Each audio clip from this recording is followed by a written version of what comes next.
అయితే గత కొన్ని సంవత్సరాలుగా ఏదైతే ఉందో స్టీల్ ప్లాంట్‌కి సంబంధించిన కార్మికులు ఉద్యమం చేస్తున్న పరిస్థితి. ఆ ఉద్యమంలో మీరు కూడా కొన్ని సార్లు పాల్గొన్నట్టు కూడా మాకు సమాచారం ఉంది. కొంతమంది చాలా ప్రముఖులు కూడా వెళ్లారక్కడ. ఆ ఉద్యమానికి సపోర్ట్‌గా. ఎట్లా ఈ ఈ కేంద్రం నుంచి వచ్చినటువంటి ఈ సమాచారంతో, ఈ ప్రకటనతో వాళ్ళు ఇక ఉద్యమాన్ని ఆపొచ్చా? ఉద్యమం అనేది ఎందుకు పుడుతుందండి?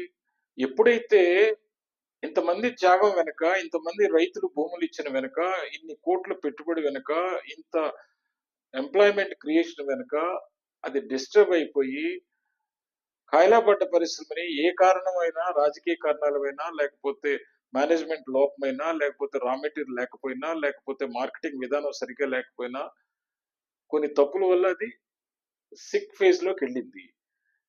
దాన్ని బెయిల్ ఔట్ చేసే బదులు, క్యాప్టివ్ మైన్స్ ఇచ్చే బదులు, దాన్ని మూసేస్తా ఉన్నప్పుడు ఉద్యమం పుట్టుకొచ్చింది.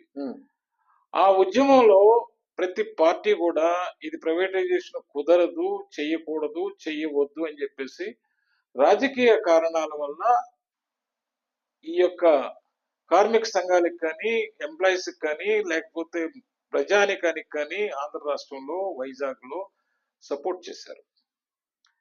చేసిన తర్వాత ఇప్పుడు కార్మిక నాయకుల యొక్క బాధ్యత పెరిగింది.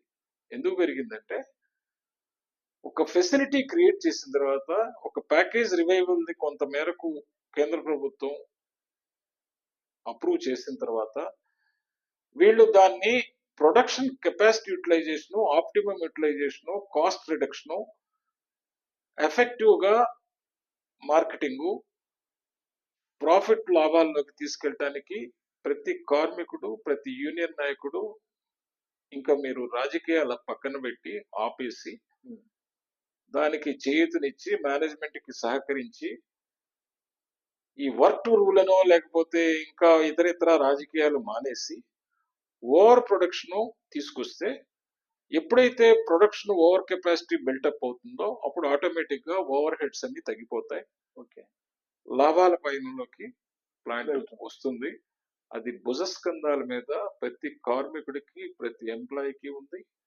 అలాగే ఇక నుంచి నాయకులు కూడా రాజకీయాలు మానేసి స్టీల్ ప్లాంట్ కి ఏ విధంగా సహకరించాలి, ఏ విధంగా ఇంకా బలాన్ని ఇవ్వాలి, తోడ్పాటు ఇవ్వాలి, అండగా ఉండాలి.